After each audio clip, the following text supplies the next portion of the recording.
In today's video, we're going to learn how to reconcile a credit card in QuickBooks Online.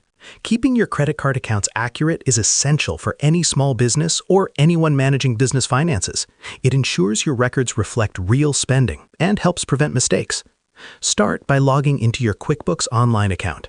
Once you're on the dashboard, click the Settings gear icon in the upper right corner, then select Reconcile. This is where you can review and balance your accounts. Next, choose the credit card account you want to reconcile. You'll need to enter the statement ending balance exactly as it appears on your credit card statement, along with the statement ending date. Double-check these numbers. They're the foundation of a successful reconciliation. Now it's time to match your transactions. Look through the list of transactions in QuickBooks and compare them to your credit card statement. Make sure each payment and charge aligns perfectly in both amount and date. Keep matching transactions until your difference reaches 0. Once everything lines up, click Start Reconciling to finalize the process. QuickBooks will update your account balances, ensuring your records are accurate and up to date.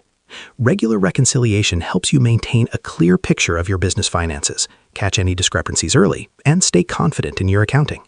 And that's how you reconcile a credit card in QuickBooks Online. Try it out, and you'll see how simple it can be to keep your accounts balanced and accurate.